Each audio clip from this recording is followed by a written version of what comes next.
Tout de suite sur Birin TV.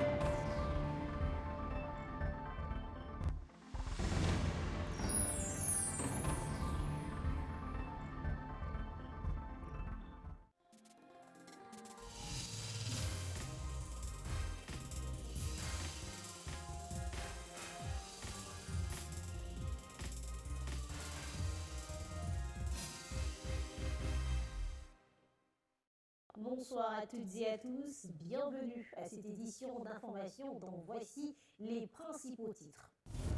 Coup dur pour la FCM 23 dans l'est du pays. Le lieutenant-colonel Willy Ngomba, porte-parole militaire de la rébellion, a été tué dans la nuit lors d'une frappe de drone attribuée à FARDC près de Roubaïa dans le territoire de Massissi. Une disparition qui intervient dans un climat de forte tension autour des zones minières alors que les accusations de violation du cessez-le-feu continuent de s'accumuler.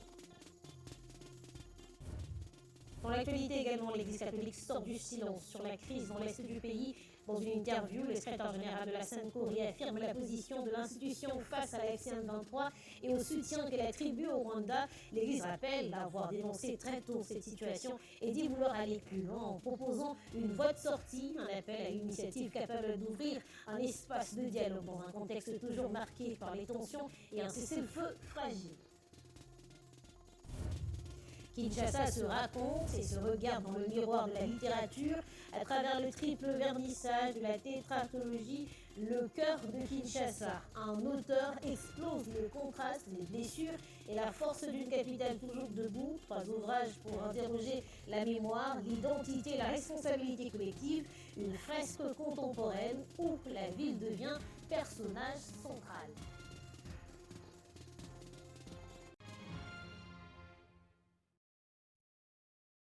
Bienvenue si vous nous rejoignez, un silence brutal dans les rangs de la FCM 23. Le lieutenant-colonel Willy Ngomba, porte-parole militaire et figure médiatique de la rébellion, a été tué dans la nuit du 23 au 24 février lors d'une frappe de drone attribuée à FARDC. L'attaque serait survenue vers 2h du matin près de la cité minière de Roubaïa, dans le territoire de Massissi. Le convoi dans lequel il circulait était ciblé, faisant également plusieurs morts parmi les combattants. Ces disparitions frappent la rébellion en plein cœur de sa communication alors que les tensions restent vives autour de Roubaïa et que les accusations de violation du cessez-le-feu se multiplient dans l'est du pays.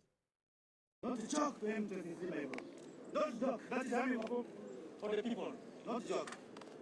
Don't joke. Move, move. À l'aube, un drone, puis le silence. Dans l'est de la République démocratique du Congo, la guerre continue de parler plus fort que les déclarations diplomatiques. Willy Ngomba, porte-parole militaire de l'AFC M23, a été tué ce mardi aux abords des Roubaïa, dans le territoire de Massissi. Selon plusieurs sources concordantes, le convoi dans lequel il circulait aurait été visé par une frappe de drone dans une zone d'intense combat et riche en coltan. Le bilan exact reste flou, mais sa disparition est confirmée. Cette mort survient alors qu'un cessez-le-feu est officiellement en vigueur. Fragile et contesté, celui-ci est régulièrement accusé d'être violé sur plusieurs axes du nord et sud Kivu. Sur le terrain, les armes ne s'étaisent pas totalement. Les accusations se croisent et la méfiance domine. Figure médiatique de la rébellion, Willy Ngomba a incarné la voie militaire du mouvement. Il avait été sanctionné par les États-Unis d'Amérique en 2023, puis par l'Union européenne, pour son rôle présumé dans des violations graves des droits humains, notamment lors du massacre des Kishiché en 2022, dans une région où les lignes bougent sans cesse, où les alliances se recomposent et où la population civile paye le prix fort. La mort d'un porte-parole ne signifie pas la fin d'une guerre. Elle rappelle surtout que, malgré les annonces de trêve, la paix reste suspendue en un fil.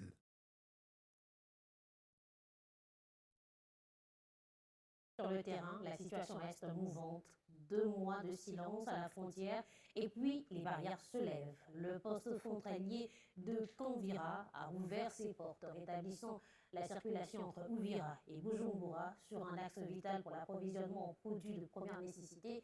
Commerçants, transporteurs et voyageurs ont immédiatement repris la route. Cette réouverture permet aussi à plusieurs Congolais réfugiés au Burundi de regagner Uvira. Après des semaines d'incertitude, les échanges redémarrent et la ville reprend progressivement de part et d'autre de la frontière. Après 2 mois de fermeture de la frontière, le réfugié congolais commence à regagner Uvira, quittant le Burundi avec l'espoir d'un retour à la normale. La réouverture du poste frontalier de Kavivira permet désormais aux familles qui avaient fui les affrontements entre les forces gouvernementales et l'AFC M23 de rentrer chez elles, leur effet personnel en main. Ce lundi, les autorités ont annoncé avoir rétabli leur contrôle sur la zone, ouvrant ainsi la voie à la reprise progressive des activités transfrontalières, comme en témoigne le premier réfugié qui ont franchi la frontière entre Kavivira et Gatumba. Je suis partie au Burundi pour me réfugier, pensant y trouver protection et sécurité. Mais une fois arrivé là-bas, j'ai été profondément choquée par la manière dont les réfugiés étaient traités et par les conditions dans lesquelles nous vivions. Aujourd'hui, je remercie l'État congolais, en particulier le président de la République, pour l'accord signé avec le Burundi qui a permis mon retour au pays. Je suis heureuse d'être rentrée chez moi, saine et sauve. Cependant, je lance un appel aux autorités congolaises afin qu'elles puissent trouver une solution pour les réfugiés qui sont encore restés au Burundi. Grâce à Dieu d'avoir quitté le Burundi et rentré chez nous. Vraiment, la vie que nous menions là-bas était très compliquée. Nous avons beaucoup souffert sur beaucoup de points, mais nous sommes bel et bien de retour chez nous. De retour à Uvira, les réfugiés congolais ont exprimé leur profonde reconnaissance envers le gouvernement pour les efforts déployés en vue de la réouverture de la frontière. Je remercie sincèrement l'État burundais ainsi que l'État congolais pour l'autorisation qui a été accordée aux réfugiés congolais se trouvant au Burundi de retourner chez eux dans leur pays. Je remercie énormément le président de la République, Félix Antoine Tshisekedi, pour les efforts fournis afin de faciliter notre retour. Je lui souhaite une longue vie et que Dieu le bénisse abondamment. Cette décision, perçue comme un signal fort d'accalmie, traduit une stabilisation provisoire de flux transfrontaliers et un début de normalisation dans une région éprouvée par le récent trouble.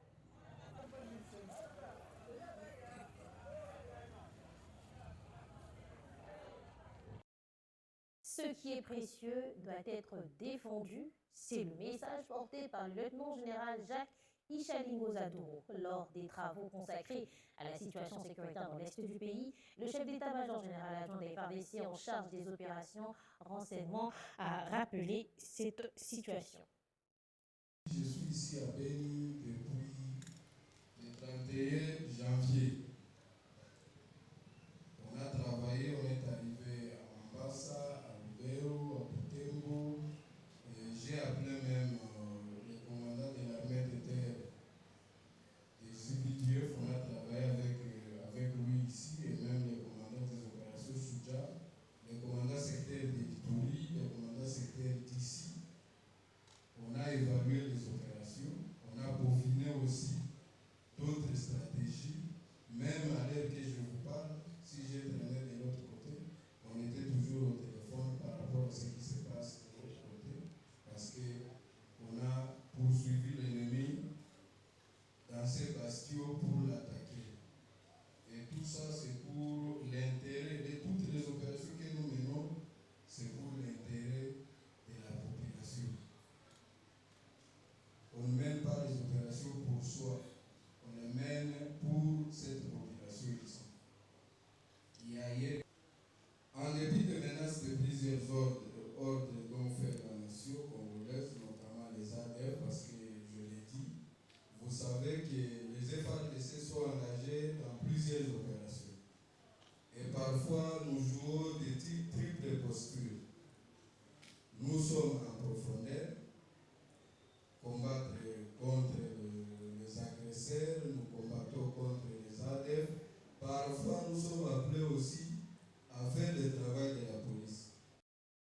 La voix de l'Église catholique se fait de nouveau entendre sur la crise dans l'Est. Dans une interview accordée à un média de la place, le secrétaire général de la Sainte-Cour, Monseigneur de Saint-Cholet, a rappelé la position de l'institution face à la rébellion de la FC23 et à l'appui qu'elle attribue au Rwanda. Il affirme que l'Église a été parmi les premières à dénoncer publiquement ce soutien et estime qu'au-delà de la condamnation, sa mission pastorale l'oblige à proposer une voie de sortie. Quand j'ai vu les réactions sur l'allusion faite par le président de la SENCO de l'appui du Rwanda au M23, j'ai dit mais c'est soit on a affaire soit aux ignorants, soit aux hommes de mauvaise foi simplement. Parce que ce n'est pas la première fois. Allez revisiter les textes de la SENCO, vous verrez que plusieurs fois, les évêques, membres de la SENCO, et Monseigneur Fulgence EDC là, ont nommément cité le Rwanda. Et je crois que dans une des communications, j'ai même informé l'opinion sur le plaidoyer que nous avons fait sur le plan international là-dessus. Je dirais d'ailleurs, nous sommes la première église qui publiquement a pris cette posture-là. Donc, il faut être de mauvaise foi pour prétendre que c'est la première fois. Non, il s'agit plutôt d'une évolution pastorale. On a condamné plusieurs fois et on a constaté que le résultat attendu n'était pas là. Il fallait faire autre chose, et autre chose, c'est justement l'initiative Pacte social. Donc, ce n'est pas qu'on s'est tué, mais on est dans une autre démarche pour pouvoir donner la chance à ces dialogues, à ces consensus nationaux. On a pris cette posture pastorale, donc il s'agit d'une stratégie pastorale et non de régner ce qu'on a toujours dit. À l'approche de la rentrée parlementaire, les initiatives commencent à affluer à l'Assemblée nationale. Parmi elles, la question écrite du député Serge Condé adressée au ministre des Ressources hydrauliques et électricité. L'élu de Sakanya interpelle sur l'incapacité de la Société nationale d'électricité à alimenter en énergie électrique 3 territoires du Haut-Katanga, soulevant une problématique qui touche directement les populations concernées. Il avait ce mardi 2 initiatives parlementaires, une question écrite adressée au ministre des Ressources hydrauliques et électricité et une proposition de loi sportive modifiant et complétant la loi du 24 décembre 2011. Dans la première initiative, les députés nationaux Chemo Condé Serge souhaitent des explications sur l'incapacité de la SNEL à fournir de l'électricité à Sakanya, Kasenga et Pweto, 3 territoires du Haut-Katanga. Nous avons un problème très sérieux en général en République démocratique du Congo et plus particulièrement dans ma province, le Haut-Katanga. Le Haut-Katanga, qui est composé de 6 territoires, aujourd'hui n'a que 3 territoires éclairés par la Société nationale d'électricité, ce qui est inconcevable. Et nous avons 3 territoires aujourd'hui dans le noir, pendant que ces territoires sont à vocation minière. Ce sont des territoires qui donnent des moyens, des ressources à la République démocratique du Congo, mais on ne peut pas accepter que ces territoires restent dans le noir. Dans la deuxième initiative, cet élu des Sakanya est animé de la volonté de voir les recommandations des États généraux de sport organisés il y a peu être mis en application. De déposer la proposition de loi sportive. Donc c'est une proposition modifiant et complétant la loi numéro 11/023 du 24 décembre 2011. Vous savez, depuis que cette loi a été votée à l'Assemblée nationale, on n'a jamais appliqué les règles qui sont dedans. Alors il était question pour nous en tant qu'élus aujourd'hui de mettre en pratique ce qu'on avait pris comme résolution aux États généraux de Mboué-la-Lodge. Ainsi déposées, ces 2 initiatives vont poursuivre leur cours normal avant son alignement dans le matière à traiter lors de la prochaine session parlementaire. Les opérateurs économiques sont appelés à se mettre en règle. Dans un communiqué officiel, le secrétaire général à l'environnement, à travers la DGRAD, rappelle aux exploitants des installations classées qu'ils doivent déposer leur déclaration fiscale et s'acquitter des taxes liées à l'exercice en cours. Il s'agit notamment de la taxe rémunératoire annuelle et de la taxe de pollution. Les échéances précises sont fixées sous peine de sanctions prévues pour la réglementation en vigueur. Les détails dans ce communiqué rendu par Taz Russell. Le Secrétariat général à l'environnement, développement durable et nouvelle économie du climat et la Direction générale de recettes administratives, judiciaires, domaniales et de participation DGRAD rappelle aux opérateurs économiques exploitant des installations classées de la catégorie 1A assujetties aux taxes rémunératoires annuelles et des pollutions que la déclaration des éléments d'assiette taxables intervient au plus tard le 31 mars de l'exercice en cours. Ainsi, les opérateurs concernés sont invités à déposer leur déclaration auprès de la Direction des établissements humains et protection de l'environnement, 6 avenue Papa Ileyo, ex des cliniques, numéro 15, dans la commune de la Gombe, conformément aux articles 09 et 35 de l'ordonnance loi numéro 13/003 du 23 février 2013 portant réforme de procédure relative à l'assiette, au contrôle et aux modalités de recouvrement des recettes non fiscales telles que modifiées et complétées à ces jours, ainsi que l'article 07 de l'arrêté ministériel numéro CAB/MIN/EDD/004/2020 et numéro CAB/MIN/finance/2020/071 du 24 juillet 2020 au plus tard le 31 mars 2026 pour constatation et liquidation. À cet effet, les opérateurs économiques sont priés de passer auprès du centre d'ordonnancement de la DGRAD, situé à la même adresse, pour retirer les titres de perception irrélatifs. Le paiement des dites taxes pour l'exercice en cours doit intervenir au plus tard le 15 juin pour la taxe rémunératoire annuelle et le 15 juillet pour la taxe des pollutions, faite à Kinshasa le 27 janvier 2026. La participation des femmes et des jeunes, tant comme électrices que comme candidates, reste un enjeu majeur pour la démocratie en RDC. Réunis à Kinshasa à l'initiative du cadre permanent de concertation de la femme congolaise, acteurs engagés et leaders d'opinion ont échangé sur la stratégie de mobilisation et de renforcement des capacités avec un objectif clair, faire du vite et de la candidature des femmes et des jeunes un véritable levier d'inclusion et de consolidation démocratique. La faible représentation de femmes dans les instances de décision et la nécessité d'impliquer davantage de jeunes dans le processus électoral restent des défis majeurs pour la démocratie congolaise.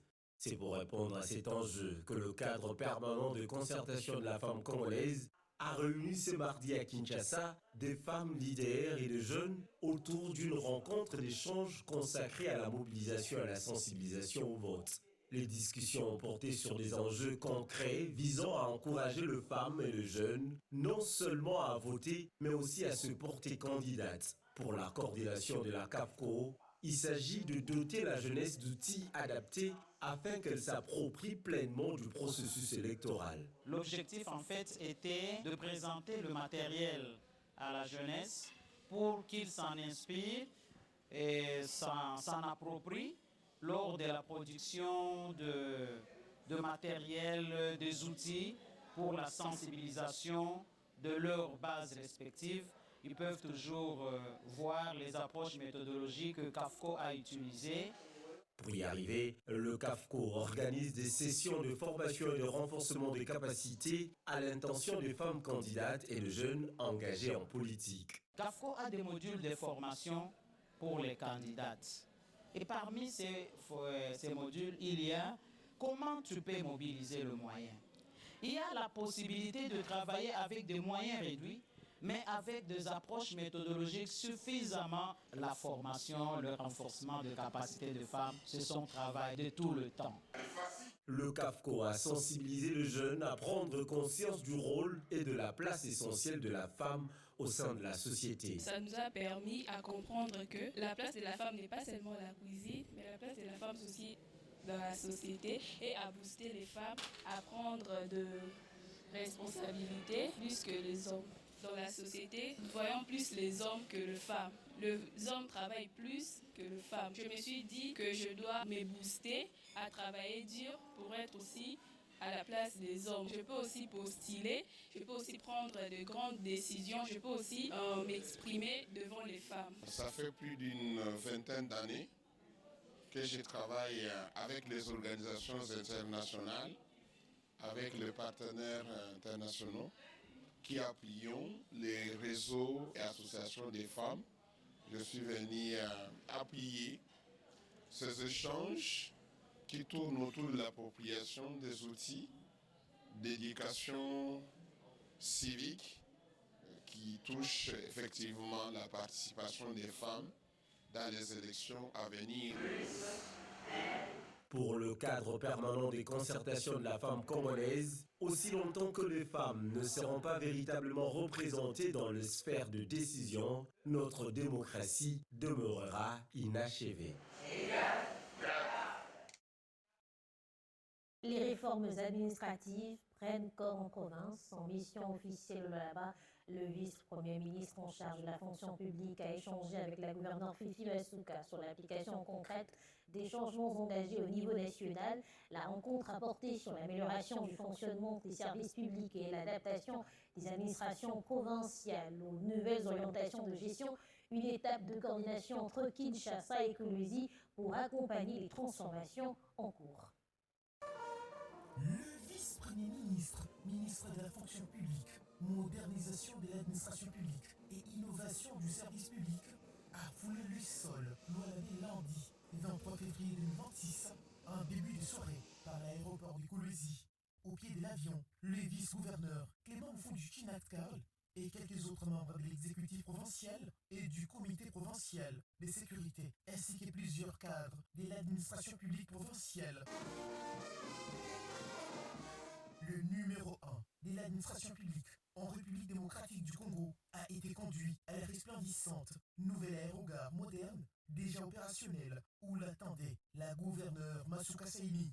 Des agents de la fonction publique, mobilisés pour la circonstance, étaient également présents. Direction de l'hôtel du gouvernement, un important échange a eu lieu entre la chef de l'exécutif provincial et son hôte. À l'issue de l'audience, il a déclaré que sa mission s'inscrit dans le cadre de la vulgarisation des réformes de l'appareil administratif. Qu'est-ce que je fais là? C'est de ne pas laisser la gouverneure seule se débrouiller avec l'économie minière sans une administration publique forte, efficace, qui soit à même de l'aider à mieux implémenter les politiques publiques et aussi à créer des services publics de qualité, accessibles pour tous les citoyens. Puis Jean-Pierre Liaou s'est dit impressionné par le rythme du développement observé dans la province sous l'impulsion du chef de l'État, Félix Antoine Tshisekedi Tshilombo. Quand on visite là-bas, en Kolwezi, on est impressionné par la vitesse du développement. Bon, certains peuvent toujours dire que bon, voilà, c'est une province minière. Ah non, ça l'était depuis l'indépendance. On n'a jamais vu ce qu'on est en train de voir ici. Je crois que c'est le fruit d'abord d'une volonté politique. Il faut l'avoir. Ensuite, il faut être patriote. Il faut aimer son pays pour faire ce que nous sommes en train de voir. Le Lualaba a la chance de l'avoir ici. Parce que moi, je l'ai expérimenté comme parlementaire, comme député aguerri. Peut-être les gens ne le savent pas. Qui était dans toutes les commissions, dans tous les débats, qui se cherchaient finalement aujourd'hui. Elle est à la tête de cette province importante de notre pays. Et quand je vois ce que je vois, je me dis donc elle est restée la même, donc battante. Et j'ai foi et je crois qu'elle peut encore beaucoup donner à cette province, beaucoup donner à la République. Après la catastrophe naturelle qui a frappé Burundi en janvier dernier, l'heure est encore à la solidarité. Dans le groupement Luberiké en territoire de Walikale, des milliers de sinistrés ont reçu une assistance humanitaire du député national Rubens Mikido. Vivres, soutien matériel et appui à l'éducation, 5 écoles endommagées ont également bénéficié de tôles pour leur réhabilitation. Les détails dans ce reportage de Patrick Siellois. Lors de ces glissements de terre en janvier dernier à Burundi, dans le groupement Luberiké en territoire de Walikale, des dizaines de familles avaient vu leur maison et leurs biens emportés, les plongeant ainsi dans une situation très difficile. En déplacement à cette zone sinistrée, le député national élu de Walikale, Rubens Mikindo, est parti exprimer sa solidarité aux victimes et leur apporter un appui matériel pour la reconstruction et la survie quotidienne. L'assistance était constituée de 1000 tôles pour la reconstruction des habitations détruites, 4 ballots d'habits pour hommes composés de pantalons et chemises, 2 ballots d'habits pour enfants, ainsi qu'un important lot d'épargne destiné aux femmes. Les dons ont été officiellement réceptionnés par le chef des groupements Luberiké, Mwamiba Mongo Kabuto Alexandre. À travers l'honorable Rubens Mikindo, il pourra aussi contacter les autres honorables pour qu'ils fassent un plaidoyer auprès des autres institutions, les ONG, pour qu'ils viennent au secours de la population sinistrée de Walikale. La société civile de Walikale, par la voix de son président, a salué ces gestes de solidarité et appelé d'autres personnalités à emboîter ses pas. L'appui de l'honorable Rubens Mikindo ne s'est pas limité aux ménages sinistrés. Dans les secteurs de l'éducation, 5 écoles ont bénéficié de 1200 tôles destinées à la construction et à la réhabilitation des infrastructures scolaires. Un appui qui réjouit également les Mwamimatou Mokaputois, dont l'entité a bénéficié de la construction des 2 écoles primaires. C'est un sentiment de satisfaction parce que ça fait très longtemps que ces 2 écoles souffraient. Et comme il a eu la bonne volonté d'accompagner le développement au milieu rural en construisant ces 2 écoles, pour nous manquons même les mots de remerciement. Dans le domaine de la santé, le poste de santé de Wenga a reçu un lot important de matelas afin d'améliorer la prise en charge des malades. L'élu national de Walikale a également visité l'hôpital général de Kiboua pour s'imprégner des conditions de travail du personnel soignant. Notons qu'à travers ses actions, l'honorable Rubens Mikindo réaffirme sa proximité avec sa base électorale et son engagement aux côtés des populations de Walikale confrontées aux conséquences des catastrophes naturelles. Des idées sur le banc de l'école et déjà un pied dans le monde réel, les élèves du collège Saint-Damien ont franchi les portes du ministère de l'Entrepreneuriat et des petites et moyennes entreprises pour présenter leur projet au ministre Justin Kalumba Mwalangongo, une rencontre directe entre jeunesse et décideurs au cours de laquelle ces élèves ont confronté leurs initiatives aux réalités du terrain et reçu des orientations pour passer de l'idée au projet fiable. L'entrepreneuriat scolaire s'impose aujourd'hui comme un levier essentiel pour préparer les élèves à l'autonomie et à la responsabilité économique. Après la présentation de leur projet, les élèves du collège Saint-Damien ont été reçus au ministère de l'Entrepreneuriat, petites et moyennes entreprises. Cette rencontre avec le ministre en charge de la formation professionnelle, de l'entrepreneuriat et des PME leur a permis d'exposer leurs initiatives et de mieux appréhender les réalités administratives liées à la création d'entreprises, dans une dynamique d'encadrement et de professionnalisation de la jeunesse. Ce qui m'a le plus marqué est que c'était vraiment très bien. On a projeté nos projets, on a expliqué clairement ce qu'on voulait, comment est-ce qu'on allait procéder pour y arriver. Le ministre de l'Entrepreneuriat a été très attentif à ce qu'on disait. Il nous a écoutés et en même temps, il nous a donné aussi des astuces pour progresser petit à petit. Impressionné par la qualité des projets, le ministre Justin Kalumba Mwalangongo a réaffirmé son engagement à soutenir ces jeunes en les exhortant à structurer leurs idées avec rigueur afin de les transformer en entreprises viables. Moi, je suis particulièrement ému de voir comment est-ce que vous êtes mobilisés sur des questions d'entrepreneuriat. Je m'attendais à voir des élèves qui sont très intelligents, bien entendu, mais très théoriques sur des questions d'entrepreneuriat. Mais Dieu merci, j'ai vu que vous êtes très pratiques. Donc j'imagine que vous êtes en train vraiment d'intérioriser ces questions-là. Chacun de nous peut produire du riz, peut produire tout ce qu'on cherche. Est-ce que vous comprenez ce que j'ai dit?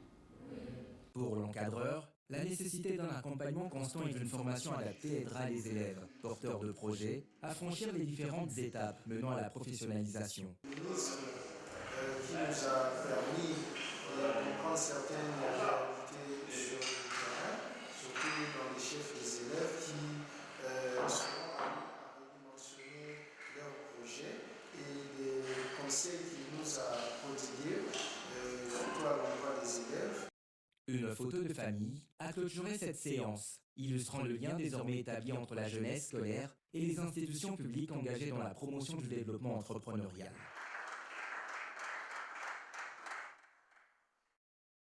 Kinshasa, ville de bruit, de lumière et de contradictions, devient livre. À travers le triple vernissage de sa tétralogie, Le cœur de Kinshasa, un auteur entreprend de capter l'âme d'une capitale vibrante, parfois tourmentée, mais toujours debout. 3 ouvrages portés par une pulsation, raconter la ville sans détour, fouiller sa mémoire, questionner son identité et ses responsabilités collectives, une fresque littéraire où l'écriture ne décrit pas seulement Kinshasa, elle la met face à elle-même.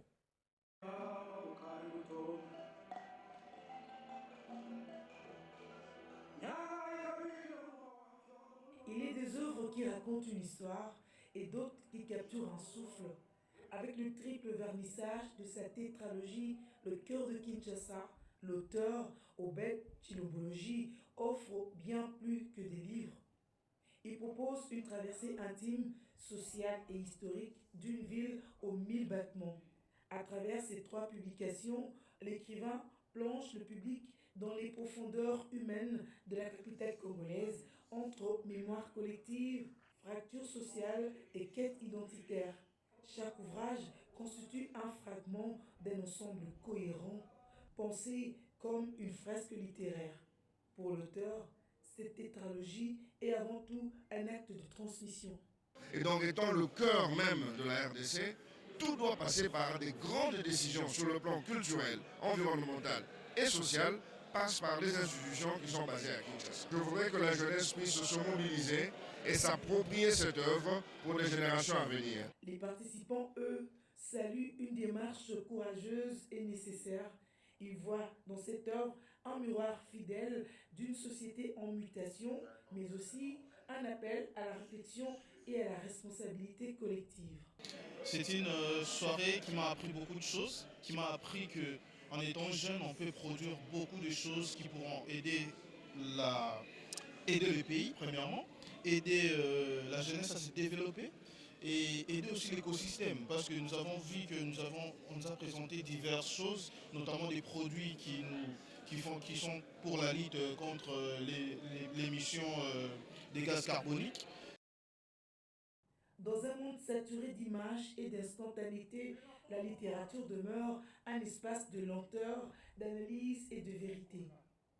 Avec le cœur de Kinshasa, l'auteur inscrit son nom dans ces traditions exigeantes, celles des écrivains qui ne se contentent pas de raconter une ville, mais qui en révèlent l'âme.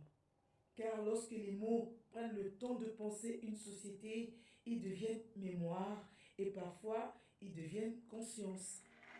C'est solennel, le livre.